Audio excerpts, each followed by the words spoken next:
والصلاة والسلام على نبی اما بعد فاعوذ باللہ من الشیطان الرجیم بسم اللہ الرحمن الرحیم۔ بیان تو ہونا تھا لیکن سعید بھائی کو بہت ضروری کام کے لیے میٹنگ میں جانا تھا، 12:30 بجے گئے ہیں اور ابھی تک فارغ نہیں ہوئے۔ تو جو ہم چاہتے ہیں وہ نہیں ہوتا، بس ہم نے اللہ کو اسی پر پہچاننا ہے، جو اللہ چاہتے ہیں وہی ہوتا ہے۔ اب ہم سب کی چاہت ہے، میری بھی چاہت ہے، آپ کی بھی چاہت ہے، ہم سب چاہتے ہیں، ہم سب چاہتے ہیں کہ ہو ایسا ہو، لیکن ویسا ہوتا نہیں جیسے ہم چاہتے ہیں۔ تو قرآن مجید میں اللہ پاک تو یہ فرماتے ہیں کہ تم چاہنے میں بھی میری چاہت کے محتاج ہو، ما تشاءون الا ان یشاء اللہ، جو تمام جہانوں کا نظام چلانے والا رب العالمین، تمہارا چاہنا بھی میرے چاہنے کا محتاج ہے۔ سورۃ بقرہ کے اندر پہلے میں ترجمہ کرتا ہوں شروع سے 2 آیتوں کا، ذرا دیکھ لیں وہ، پھر اس کے بعد اپنی جگہ جہاں سے پڑھنا ہے وہاں سے پڑھیں گے۔ الف لام میم، اس کا معنی ایک اللہ کو پتہ، الف لام میم اس کا معنی ایک اللہ کو پتہ، ذالک وہ، الکتاب کتاب، لا کے معنی نہیں، ریب کے معنی شک، فی کے معنی میں، ہی کے معنی اس، ہدن ہدایت، لام جلی کے لیے، المتقین پرہیزگاروں کے لیے، لی کے لیے المتقین پرہیزگار، الذین وہ لوگ، الذین وہ لوگ، یؤمنون وہ ایمان رکھتے ہیں، یؤمنون وہ ایمان رکھتے ہیں، بازربی ساتھ، الغیب بن دے کے، وا کے معنی اور، یقیمون وہ لوگ قائم کرتے ہیں، الصلاۃ نماز، وا کے معنی اور، مما سے جو، من سے ما جو، مما سے جو، رزقنا ہم نے رزق دیا، رزقنا ہم نے رزق دیا، ہم ان کو، ينفقون وہ لوگ خرچ کرتے ہیں۔ دوبارہ کرتا ہوں، وہ کتاب، ذالک الکتاب، اس میں کوئی شک نہیں، لا ریب فی، وہ ہدایت ہے متقین کے لیے، ھدی للمتقین، وہ لوگ جو غیب پر ایمان رکھتے ہیں، الذین یؤمنون بالغیب، اور نمازوں کو قائم کرتے ہیں، ویقیمون الصلاۃ، اور ہمارے دیے ہوئے رزق میں سے خرچ کرتے ہیں، ومما رزقناہم ینفقون۔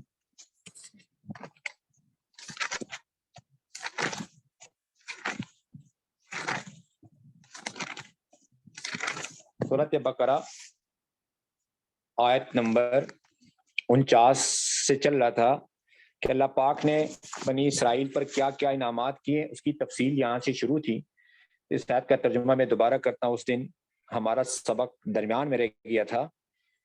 وا کے معنی اور، اذ کے معنی جب، اذ اور اذا جہاں بھی آئے گا قرآن میں شروع میں تو ہم اس سے پہلے اذکر نکالیں گے، یاد کرو جب، یاد کرو جب، اذ اور اذا جہاں بھی قرآن میں آئے گا، اذ اور اذا جہاں قرآن کی آیت کے اندر شروع میں آئے گا تو اس سے پہلے ہم نکالیں گے اذکر، یاد کرو، جب نجینا ہم نے نجات دی، کم تمہیں، نجینا ہم نے نجات دی، یہ ہم نے کا ترجمہ نون الف زبرناس ہے، ہم نے نجات دی کم تمہیں، من آل فرعون، آل فرعون سے، من کے معنی سے، آل فرعون، آل فرعون سے، یسومونکم تمہیں دکھ دیتے تھے، تکلیف پہنچاتے تھے، دائمی سزا دیتے تھے، یہ دکھ تمہارے ساتھ چمٹا رہتا تھا، سوء برا، العذاب عذاب، یذبحون وہ لوگ ذبح کرتے تھے، یذبحون وہ لوگ ذبح کرتے تھے، ابناءکم ابناء بیٹے، کم تمہارے، ابناء بیٹے کم تمہارے، یذبحون ابناءکم وہ تمہارے نرینہ اولاد کو ذبح کرتے تھے، ویستحیون و کے معنی اور، یستحیون وہ زندہ چھوڑتے تھے، نساءکم تمہاری عورتوں کو یعنی لڑکیوں کو، وا کے معنی اور، فی کے معنی میں، ذالکم وہ، بلاء آزمائش، عظیم بڑی، من سے، ربکم تمہارے رب کی طرف سے، رب کم تمہارا، وا کے معنی اور، فی کے معنی میں، ذالکم کے معنی وہ، بلاء آزمائش، من سے، ربکم تمہارا رب، عظیم بڑا۔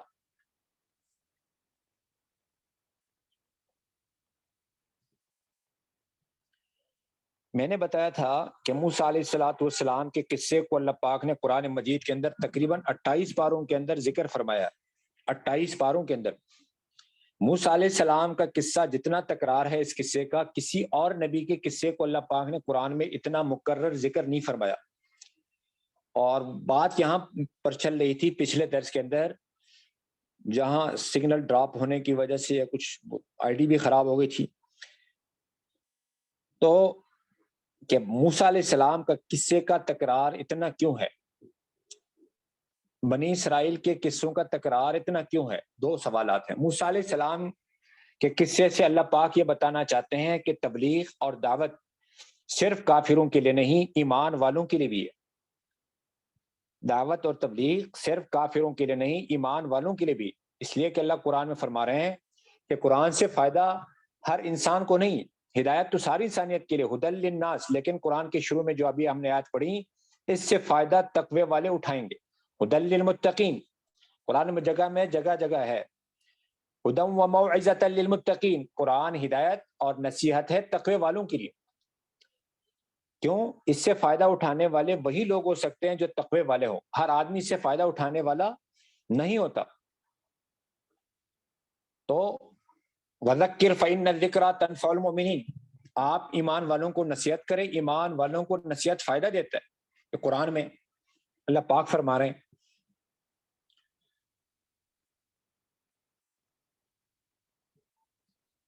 غرض میرے کہنے کا یہ ہے کہ قرآن میں بھی اللہ پاک فرما رہے ایمان والوں کو نصیحت کریں.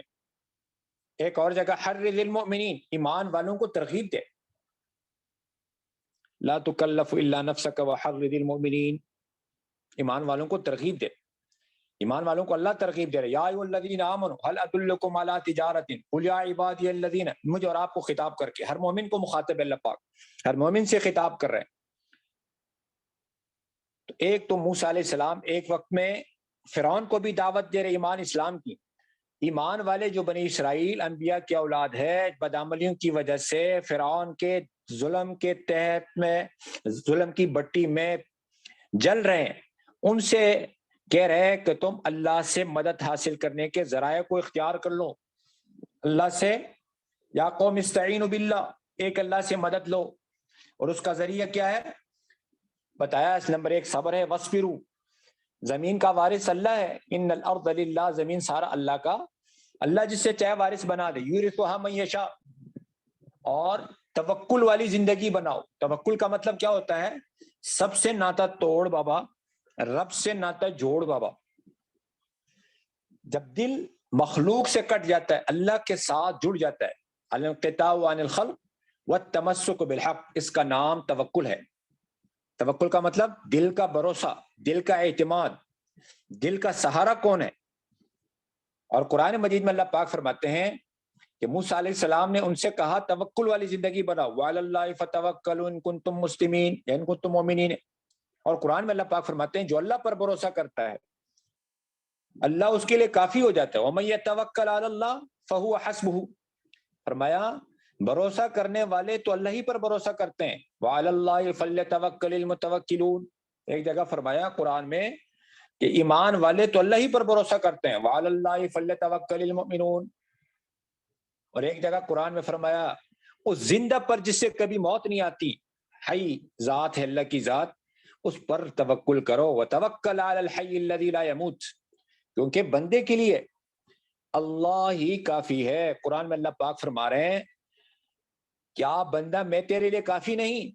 الیس اللہ بکاف عبدا, ابراہیم علیہ السلام نے آگ میں جاتے ہوئے یہی کہا تھا کہ میرے لیے اللہ ہی کافی. حسبی اللہ, یہ جو حسبی اللہ ونعم الوکیل ہے نا, اس کا ترجمہ ہے حسبی اللہ کا معنی میرے لیے اللہ ہی کافی, اور وہ بہترین کارساز ہے ونعم الوکیل.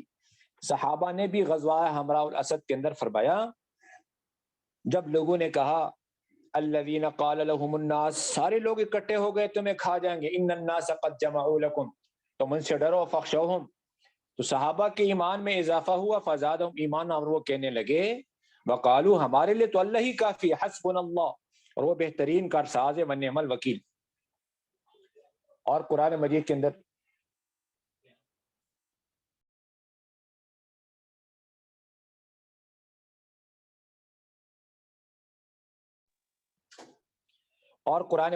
اللہ جل شانہ نے ایک اور جگہ فرمایا ہے کہ اللہ ہی کافی ہے کارساز ہونے کے اعتبار سے, وکفا باللہ وکیلا, مدد کے اعتبار سے وکفا باللہ نصیرا, دوستی کے اعتبار سے وکفا باللہ ولیہ، قرآن میں جگہ جگہ اس کا ذکر ہے. تو غرض موسیٰ علیہ السلام نے سمجھایا کہ حالات سے نکلنے کا ذریعہ، فرعون کی ظلم سے نکلنے کا ذریعہ تم نے نمبر 1 اللہ سے مدد لینا ہے، اور اس کے ذرائع، اس کے وسائل، اس کے اسباب کیا ہیں؟ 3 اسباب بتایا. پہلا سبب، صبر بتایا، کیونکہ اللہ کی مدد صبر کرنے والوں کے ساتھ ہے، پہلے ہم پڑھ چکے. ان اللہ مع الصابرین، قرآن مجید میں اللہ پاک فرماتے ہیں اگر تم صبر اور تقوی والی زندگی اختیار کرو، کافروں کی کوئی تدبیر تمہیں نقصان نہیں پہنچا سکتی. بلا ان تصبروا وتتقوا لا یضرکم کیدہم شیئا، اگر تم صبر کرو، تقوی والی زندگی اختیار کرو. صبر کا مطلب اپنے حال غیر کو نہ بتاؤ، جتنے حالات ہیں، پریشانی میں ہیں، تنگی میں ہیں، یہ اللہ کے غیر کو نہ بتاؤ، مخلوق کو نہ بتاؤ، نہ باپ کو، نہ بھائیوں کو، نہ بیوی کو، نہ بچوں کو، جتنا اللہ کا غیر ہے کسی کو نہ بتاؤ. اور نمبر 2 تقوی والی زندگی اختیار کرو، جو تقوی کے 3 درجے، شرک سے بھی بچو، اللہ کے تمام احکامات کو بجا لاؤ کرنے کے کام، نہ کرنے کے کام سے بھی بچو، اور ہر اللہ سے غافل کرنے والے کام سے بھی بچو. اور دوسری بات بتائی، توکل والی زندگی اپناؤ. توکل کس سے کہتے ہیں؟ یاد رکھنا پڑے گا ہمیں. سب سے ناتا توڑ بابا، مخلوق سے ناتا توڑ بابا، رب سے ناتا جوڑ بابا. اللہ کے ساتھ تعلق بن جائے، اس کا نام توکل ہے. مخلوق سے امید ختم ہو جائے، مخلوق کا خوف دل سے نکل جائے، مخلوق کا تاثر دل سے نکل جائے. اچھائی کی توقع ہم نے صرف اللہ سے رکھنی ہے، اللہ کے غیر سے نہیں، مخلوق سے نہیں. فرمایا سارے پریشانیوں کا حل اور اس کا ایک گر ہے، اور وہ کیا ہے؟ ساری مخلوق سے اچائی کی توقع ختم کرو، ایک اللہ کی ذات عالی سے امید رکھو. اور اللہ کی رحمت سے نا امیدی کفر ہے. قرآن میں انہ لا یأس من روح اللہ الا القوم الکافرون لا تقنطوا من رحمت اللہ، اللہ کی رحمت سے نا امید مت ہونا. تیسرے نمبر پر فرمایا نمازوں کو قائم کرو، اجعلوا بیوتکم قبلہ واقیموا الصلاۃ. اب ظالم کے ظلم سے بچنے کے لیے مظاہرے کا نہیں کہا کہ آپ مظاہرہ کرو، انتخابات لڑو، حکومت لو، نہیں، پارٹیاں بناؤ، نہیں. اللہ کے ساتھ تعلق جوڑو، جس کے ہاتھ میں دنیا کا بھی نظام، مرنے سے پہلے والی زندگی کا نظام بھی اسی کے ہاتھ میں، مرنے کے بعد والی زندگی کا نظام بھی اسی کے ہاتھ میں. اس سے تعلق جوڑنے میں، اس کو راضی کرنے میں، وہ تمہاری دنیا بھی ٹھیک کرے گا، آخرت بھی ٹھیک کرے گا. تو موسیٰ علیہ السلام نے، اب فرعون کو یہ پریشانی کہاں سے پیش آئی؟ دیکھو، کافر کے سامنے جب کوئی برائی آتی ہے تو وہ تدبیریں سوچتا ہے، کون سا کام کس طرح کریں اس سے ہماری جان چھوٹ جائے. کیونکہ فرعون 3 اقوال ہے کہ موسیٰ علیہ السلام کے قتل کا فیصلہ فرعون نے کیسے کیا. سوال، موسیٰ علیہ السلام کے قتل کا فیصلہ فرعون نے کیسے کیا؟ نمبر 1، اللہ پاک نے وعدہ کیا تھا کہ اللہ پاک یعقوب علیہ السلام کی اولاد کے اندر نبوت کو قائم رکھیں گے، اور بنی اسرائیل انبیاء علیہ السلام کی اولاد ہے، تو اس میں کوئی نبی آ جائے گا جس سے میری سلطنت ختم ہوگی. لہٰذا فیصلہ کر دیا کہ ایسا کرو، ان کے سب لڑکوں کو مارو، کوئی زندہ بچ نہ سکے. ایک قول تو یہ ہے. دوسرا قول یہ ہے کہ نجومی نے بتایا. تیسرا قول یہ ہے کہ اس نے خواب میں دیکھا کہ بنی اسرائیل سے ایک آگ کا شعلہ نکلا جس نے سارے فرعونیوں کے گھروں کو جلایا اور بنی اسرائیل کے گھروں کو کچھ نہیں کیا. تو اس کی وجہ سے اس نے فیصلہ کیا کہ جتنے لڑکے پیدا ہوں سب کو قتل کرو. یہ اپنی طرف سے تدبیریں کر رہے ہیں، لیکن میں نے پہلے بتایا جو ہم چاہتے ہیں اور آپ چاہتے ہیں وہ نہیں ہوتا، جو اللہ چاہتے ہیں وہ ہوتا ہے، جو چاہتا ہے وہ پیدا کرتا ہے. یخلق ما یشاء. قرآن مجید میں اللہ پاک فرماتے ہیں جس سے چاہے بیٹے دے یہب لمن یشاء الذکورا، جس سے چاہے بیٹیاں دے ویہب لمن یشاء اناثا، جس سے چاہے بانج بنا دے ویجعل من یشاء عقیما، جس سے چاہے بیٹے بیٹیاں دونوں دیں، اور یزوجہم ذکرانا و اناثا ویجعل من یشاء عقیما، قرآن میں. جیسے میں نے ابھی ایک اور آیت سنائی، تمہارے چاہنے سے نہیں ہوگا، اللہ کے چاہنے سے ہوگا.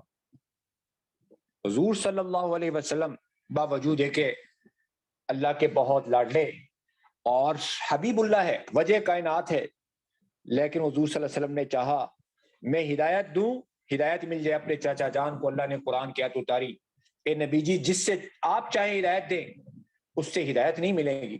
انک لا تہدی من احببت، لیکن اللہ جس سے چاہے اس سے ہدایت ملے گی. ولکن اللہ یہدی من یشاء،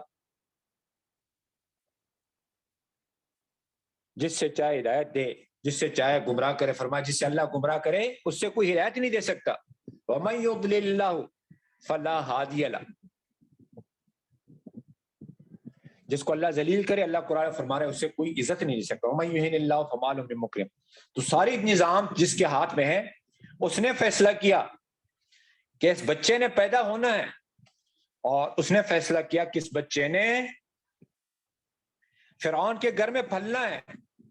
جو دشمن 70,000 یا 90,000 بچے قتل کر چکا، اسی کے گھر میں اس نے پالنا ہے اور اس کی پرورش کرانی ہے، اور انہی کے خلاف اس نے استعمال ہونا ہے. ایک زمین والے چاہ رہے تھے فرعونی نظام، اور ایک اللہ کا چاہنا تھا. ہوا وہ جو اللہ نے چاہا. موسیٰ علیہ السلام، پھر وزراء نے مشورہ دیا تھا فرعون کو کہ آپ سارے بچوں کو قتل کریں گے تو ہمارے بیگار کا کام کون کرے گا. اس نے کہا چلو 1 سال قتل کرتے ہیں، 1 سال چھوڑتے ہیں. جس سال بچوں کے قتل کا حکم تھا موسیٰ علیہ السلام پیدا ہوئے، اور جس سال بچوں کے چھوڑنے کا حکم تھا اس سال ہارون علیہ السلام پیدا ہوئے، دونوں بھائی.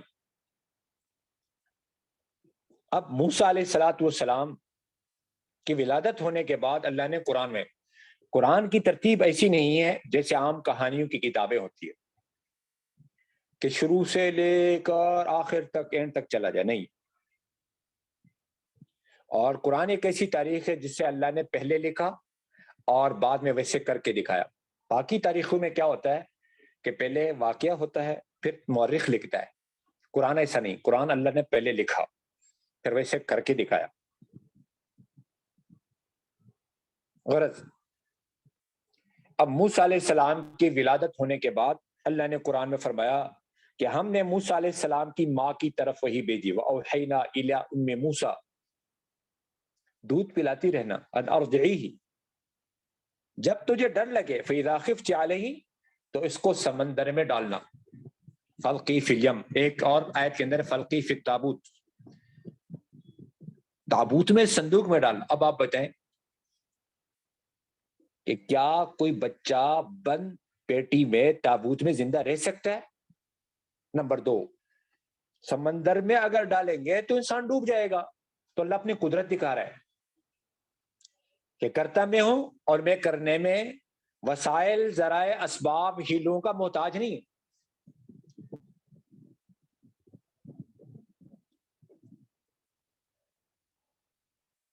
اور اللہ پاک نے ساتھ ساتھ میں موسیٰ علیہ السلام کی ماں سے وعدہ کیا،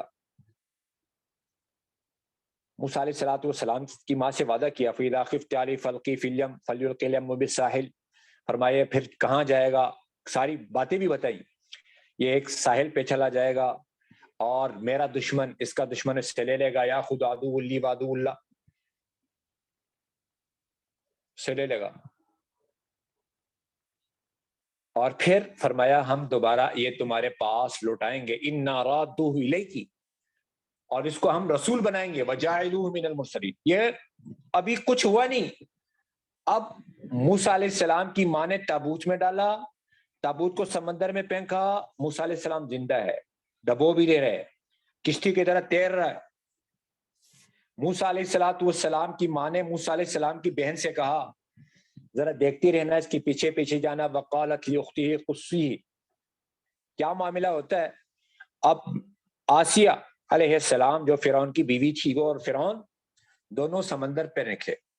فرمایا جو اللہ کی نہیں مانتا وہ بیوی کی مانتا ہے، اور جو بیوی کی ہر بات مانتا ہے، ہر بات اچھی باتیں تو ماننی چاہیے. حضور صلی اللہ علیہ وسلم نے بیوی کے مشورے پر فیصلہ کیا. صلح حدیبیہ میں حضور صلی اللہ علیہ وسلم نے حکم دیا سر منڈاؤ. تو بڑے پریشانی کے عالم میں تھے. حضرت زینب سے مشورہ کیا. ام سلمہ تھی حضور صلی اللہ علیہ وسلم کے ازواج مطہرات میں سے ایک تھی.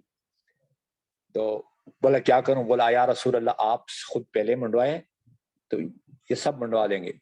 ان کی بیوی کی رائے پر آپ صلی اللہ علیہ وسلم نے فیصلہ کیا, خود منڈوانا شروع کیا تو سارے صحابہ نے سر منڈائے. غرض فرعون دیکھا. اب اللہ پاک فرماتے ہیں لوگوں کے دلوں میں محبت کون ڈالتا ہے؟ موسیٰ علیہ السلام سے اللہ نے کہا میں نے اپنی محبت تجھ پر نچاول کی. القیت علیک محبۃ منی, تاکہ تم میرے آنکھوں کے سامنے پلے بڑے. ولتسنى علی عینی استمشی اختک. اب کیا ہوا؟ یا خذوا عدو لی وعدو اللہ القیت محبۃ علیک. قرآن مجید میں ہے کہ میں نے اپنی محبت کی چادر تجھ پر نچاور کر دی.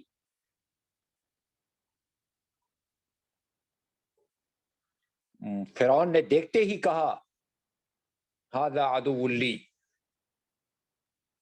اور فیصلہ کیا. قرآن مجید میں ہے کہ اس کو قتل کیا جائے. بیوی کہنے لگی لا تقتلوا, اس سے قتل مت کرو. عسى ان ينفعنا, امید ہے کہ ایسا اللہ اس سے ہمیں فائدہ دے.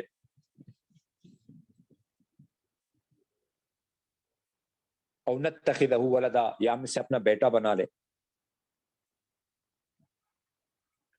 اور یوں الفاظ آتے ہیں کہ ہم اس میرے آپ کے آنکھوں کے ٹنڈک بن جائے گا.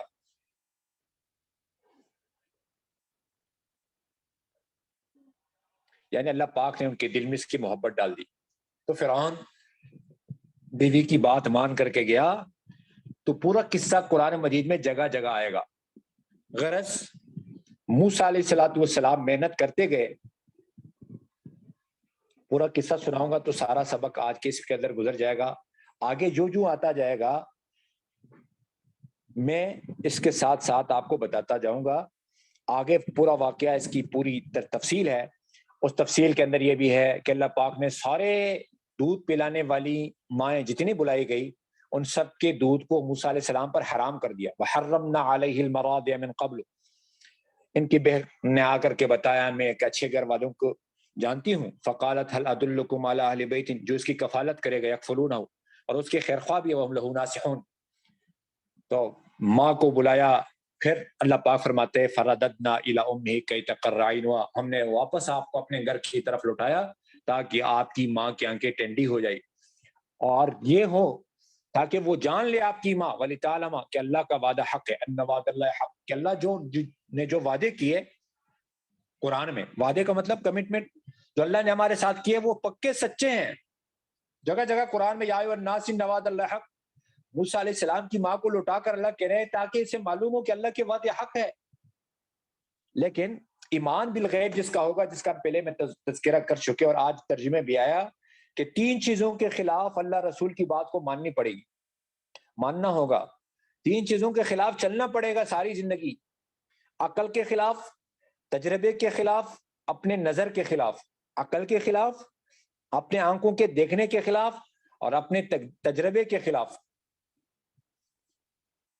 ان 3 چیزوں کے خلاف چلنے کا نام ایمان ہے, ایمان بالغیب ہے. اگر ان 3 چیزوں کے خلاف موسیٰ علیہ السلام کی مان نہ چلتی, تابوت میں ڈالنا, پھر سمندر میں پھینکنا, دشمن کے گھر میں پہنچنا, واپس بیٹے کا واپس آ جانا, اور وہاں سے ماہانہ وظیفہ بھی مقرر ہونا. اب اندازہ لگاؤ, فرعون تربیت بھی کر رہا ہے, مال بھی لگا رہا ہے, اللہ پال کر کے دکھا رہا ہے, دشمن کے گھر میں پھال کر کے دکھا رہا ہے. یہ ہمارا یقین بن جائے کہ اللہ جو کرتے ہیں وہ اپنی قدرت سے کرتے ہیں. القادر ہے, المقتدر, اللہ کے 99 ناموں میں سے قدرت والے ہیں, وہ اپنی قدرت سے کرتے ہیں. علی کل شیء قدیر ہے, ہر چیز پر قادر ہے. ان اللہ علی کل شیء قدیر, ہر چیز پر قدرت رکھتے ہیں. وکان اللہ علی کل شیء مقتدر, قرآن میں وہ کرنے میں کسی وسیلے, ذریعے, سبب کا محتاج, ہیلے کا محتاج نہیں, سمجھ ہے. اللہ نے کیسے بچایا موسیٰ علیہ السلام کو؟ بھائی ماں کے پیٹ میں کیسے پالتا ہے بندے کو؟ بولا یہ اللہ کی قدرت ہے. کہاں سے کھاتا ہے, کہاں سے پیتا ہے؟ بولا اللہ کھلاتے ہیں, اللہ پلاتے ہیں. اس لیے موسیٰ علیہ السلام ساری عورتوں کے دودھ سے منکر, پھر جوان ہوئے، بندے کو موقع مارا، اس کی ساری تفصیل آئے گی. فوقذہ موسیٰ فقضیٰ علیہ قرآن میں. پھر اس کے بعد مدین چلے گئے، 10 سال گزار کر کے واپسی پر آئے، فرعون کو اللہ کی ربوبیت کی دعوت دی. یہ سارے قرآن میں تفصیل آئے گا. اور پھر اس کے بعد ایک عرصے تک پھر دعا کی، جب بنی اسرائیل نے 4 اعمال کیے، اللہ سے مدد، صبر، توکل، نمازیں قائم کی. وبشر المؤمنین. موسیٰ علیہ السلام اور ہارون علیہ السلام نے قرآن میں دونوں نے مل کر دعا کی. وقال موسیٰ، اے ہمارے رب، ربنا، آپ نے فرعون کو بہت سارا کچھ مال اسباب دیے. ربنا انک آتیت فرعون وملئہ زینۃ، دنیا کی زینت دی، واموالا فی الحیات الدنیا، مال دیا بہت سارا، یہ آپ کے راستے سے لوگوں کو گمراہ کرنا چاہتے ہیں. ربنا لیضلوا عن سبیلک، یا اللہ ان کی مالوں کو چھین لیجئے. ربنا اطمس علی اموالہم، ان کے دلوں کو سخت کر دیجئے. واسجد علی قلوبہم، یا اس وقت تک ایمان نہ لائے. فلا یؤمنون لک، جب تک دردناک عذاب نہ دیکھے.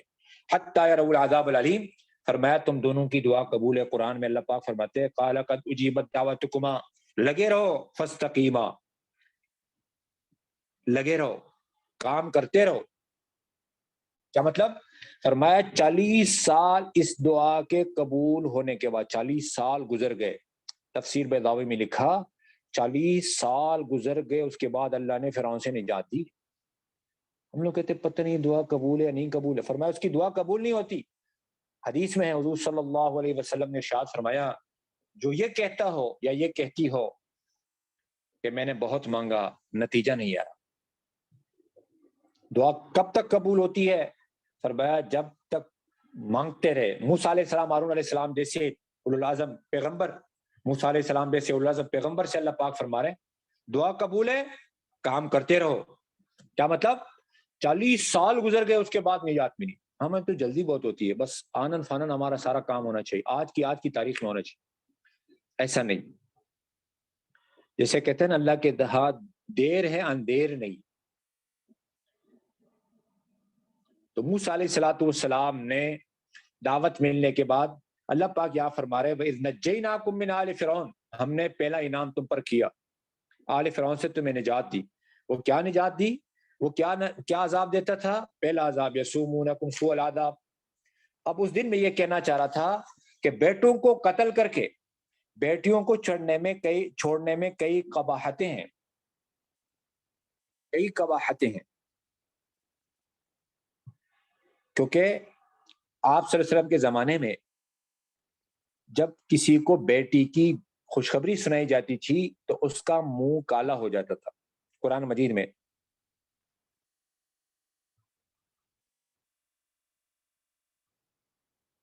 وہ لفظ میرے کو یاد نہیں آ رہا ہے. وَإِذَا بُشِّرَ أَحَدٌ بِالْأُنثَىٰ ظَلَّ وَجْهُهُ مُسْوَدًّا، قرآن میں جب کسی کو بتایا جاتا آپ کی بیٹی ہوئی، اس کا چہرہ بالکل کالا ہو جاتا تھا اور وہ لوگوں سے چپ کے رہتا تھا. يَتَوَارَىٰ مِنَ الْقَوْمِ، اس برائی کی وجہ سے جو اس کے قرآن میں مِن سُوءِ مَا بُشِّرَ بِهِ.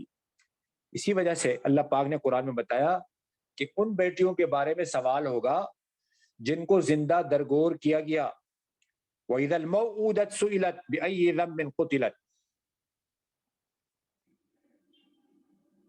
اللہ قرآن میں ایک اورات کے اندر فرماتے ہیں بڑے خسارے میں لے گئے. قَدْ خَسِرَ الَّذِينَ، جنہوں نے اپنے اولاد کو قتل کیا. قَتَلُوا أَوْلَادَهُمْ، نادانی کی وجہ سے، سفحًا بغیر علم، اور بغیر علم کے.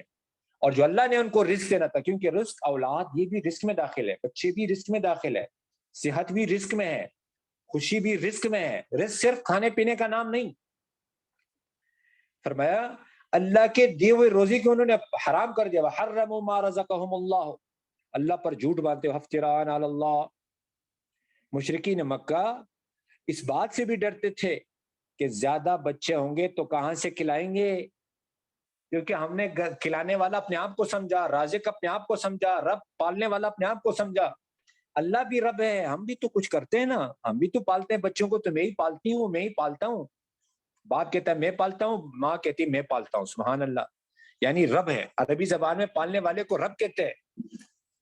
تو میں گھر کا، ہم لوگ ملک میں گئے یمن میں نا، تو عرب حضرات ہے.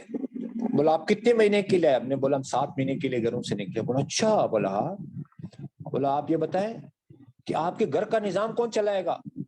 فمن هو رب الزوجۃ والاولاد. رب کہتے ہیں نظام چلانے والا، پالنے والا. تو میں نے سے پوچھا اگر میں مر جاؤں اذا انا اموت، پھر بیوی بچوں کا رب کون ہوگا؟ فمن هو رب الزوج والاولاد. تو اس نے کہا بعدین الرب هو اللہ، آپ کے مرنے کے بعد رب اللہ ہے. میں نے کہا اچھا، اللہ رب کبیر، اللہ بڑا رب ہے اور میں چھوٹا رب ہوں، انا رب صغیر. بولا استغفر اللہ استغفر اللہ. نہیں نہیں ایسا نہیں.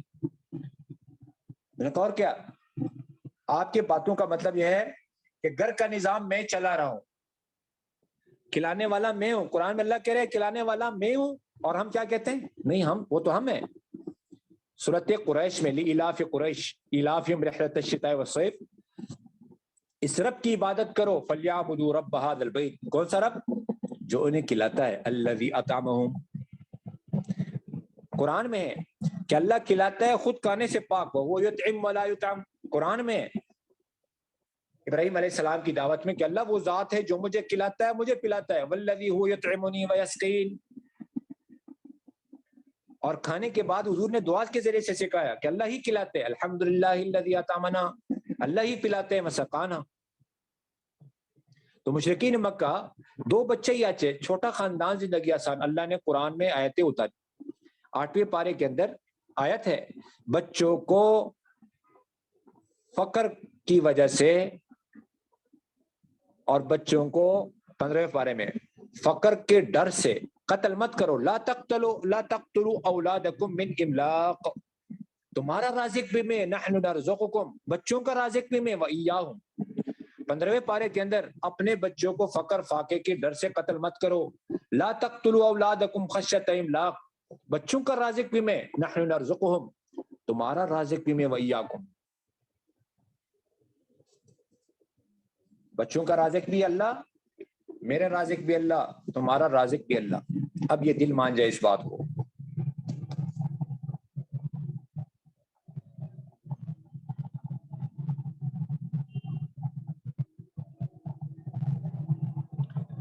دل مانے گا تو کام بنے گا، دل نہیں مانے گا کام نہیں بنے گا. بچوں کا رازق بھی اللہ، میرا رازق بھی اللہ. تو اب بیٹیوں کو زندہ چھوڑتے تھے، کیوں چھوڑتے تھے؟ اگر بیٹیاں زندہ ہو تو پہلی خرابی کیا ہوگی؟ اگر بیٹیاں زندہ ہو اور مرد نہ ہو تو نسل ختم ہو جائے گی. نمبر 2، عورتوں کی معیشت تباہ ہوگی. دیکھو یہ کہنا کہ عورت مرد کے شانہ بشانہ کام کرے، حدیث میں آتا ہے یہ قیامت کی نشانیوں میں سے. کمانا مرد کے ذمے ہے، کمانا عورت کے ذمے نہیں. عورت کے تو دنیا میں بھی مزے ہیں، آخرت میں بھی مزے ہوں گے. کیسے؟ عورت کو بہت سارے فنڈ ملتے ہیں، اس کی آمدن بہت ہے، ذرائع آمدن بہت ہے، اور اس کا کوئی خرچہ نہیں. نمبر 1، پہلے نمبر پہ سنو، جب یہ بچی ہوتی ہے ماں باپ کے گھر میں رہتی ہے تو ماں باپ کے ذمے، بھائیوں کے ذمے اس کے اخراجات ہیں. صحیح. نمبر 2،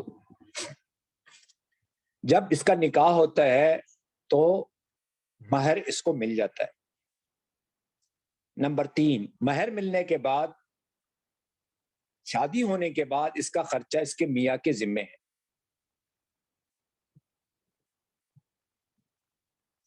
نمبر 4، باپ کا انتقال ہو جائے تو میراث میں بھائیوں کا آدھا حصہ اس کے لیے اللہ نے حصہ مقرر کیا ہے.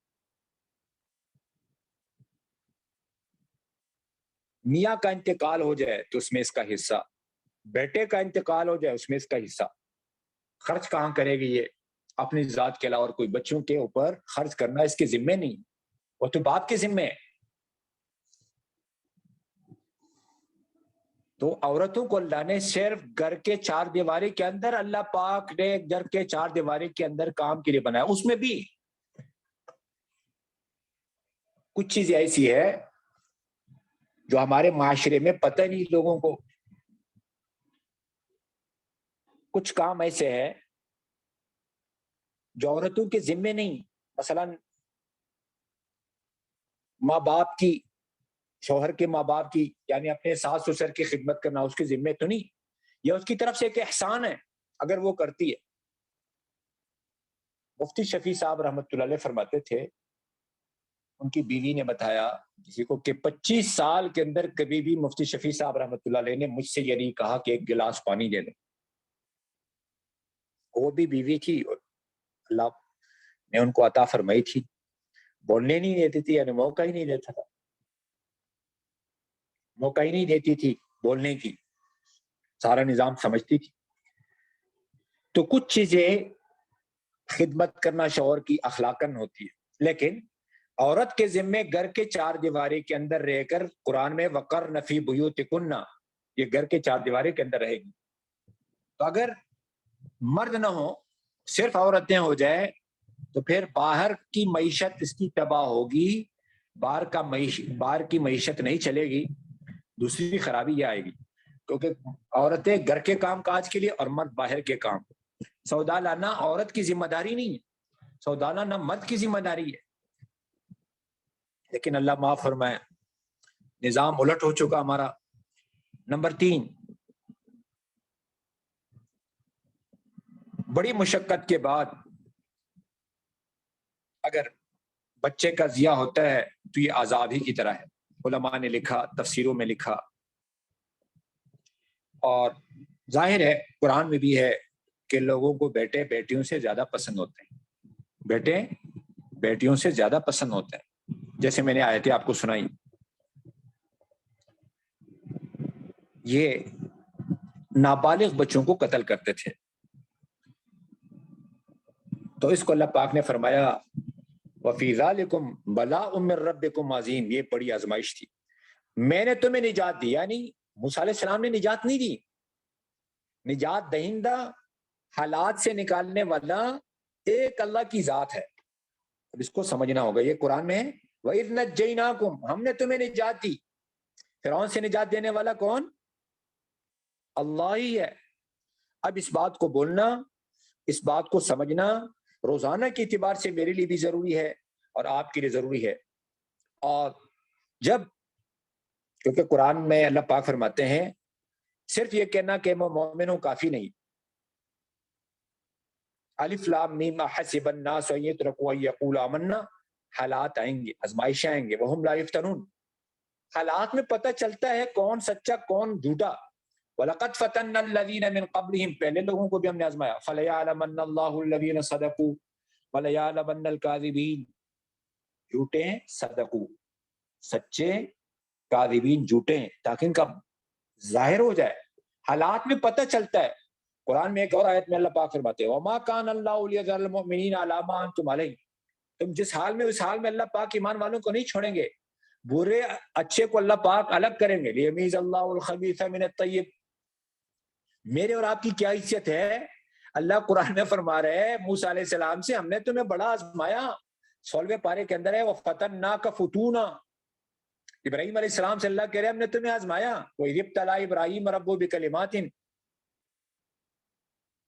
اور حضور صلی اللہ علیہ وسلم جیسی ہستی پر مختلف قسم کی آزمائش آئی. قرآن میں ہم ضرور بضرور تم آزمائیں گے. لَتُبْلَوُنَّ، تمہارے مالوں میں، تمہارے اولادوں میں. فِي أَمْوَالِكُمْ وَأَنفُسِكُمْ، قرآن میں وَلَنَبْلُوَنَّكُمْ بِشَيْءٍ مِّنَ الْخَوْفِ، خوف سے، بھوک سے، پلوں میں کمی سے، وَنَقْصٍ مِّنَ الْأَمْوَالِ، مالوں میں کمی سے، جانوں میں کمی سے تمہیں آزمائیں گے. وَنَقْصٍ مِّنَ الْأَمْوَالِ وَالْأَنفُسِ وَالثَّمَرَاتِ، لیکن صبر کرنے والوں کے لیے خوشخبری.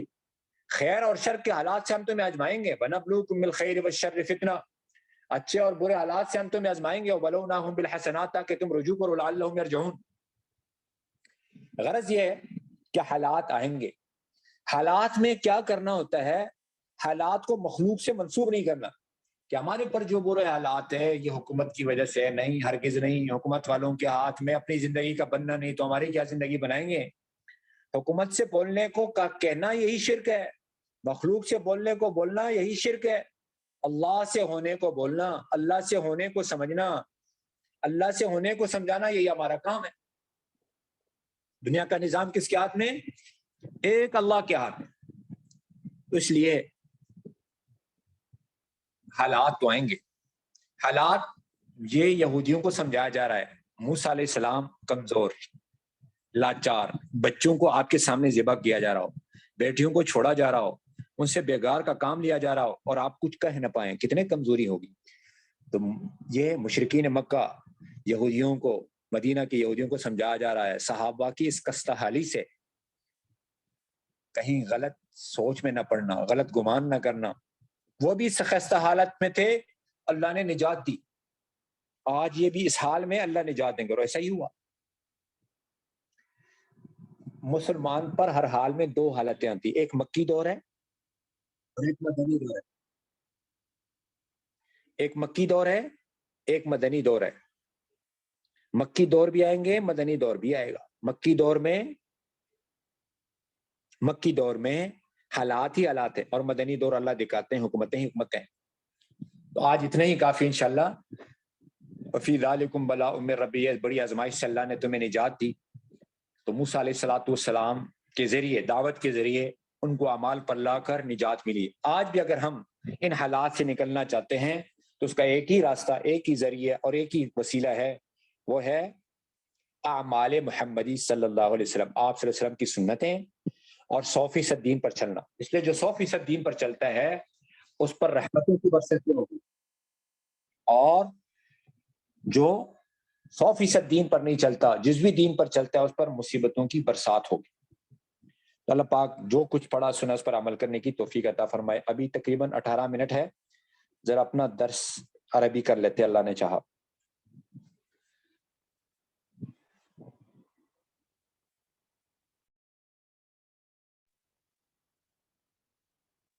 آپ لوگوں میں سے کسی کو یاد ہوگا کہ عربی سبق کے اندر ہم نے کیا پڑھا؟ جی کسی کو یاد ہے؟ آواز کھول لے کسی کی. پہلا سبق ہمارا کیا تھا؟ جی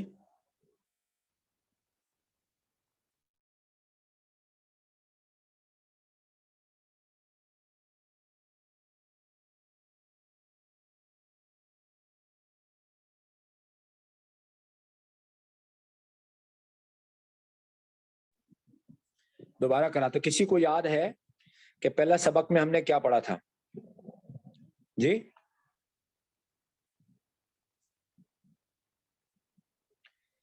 ایک تو عربی زبان کے اندر تعارف کرانا ہوتا ہے. تعارف کا مطلب کیا ہوتا ہے؟ میں نے 3 سوالات شاید آپ کو بتائے تھے. تعارف کے اندر کیا ہوتا ہے؟ جان پہچان کرانا. میں بھول گیا، میرے خیال میں یہ تو ہمارا سبق کا تعلق تو اگلے سبق سے ہے. اگلے 2 دن ہمارا درس ہوتا ہے تو اسی میں یہ چلتا ہے. تو میں بھول گیا، اس سبق میں ہم نے یہ نہیں پڑھانا ہوتا ہے. اس سبق میں صرف قرآن کی تفسیر پڑھا رہی ہوتی ہے. تو آج اتنا ہی کافی ہے انشاءاللہ. کل سے 3 سے 4 کے درمیان ہوگا اللہ نے چاہا. سبحان اللہ وبحمدہ، سبحانک اللہم وبحمدک، نشہد ان لا الہ الا انت، نستغفرک ونتوب الیک. سبحان ربک رب العزۃ عما یصفون، وسلام علی المرسلین، والحمد للہ رب العالمین.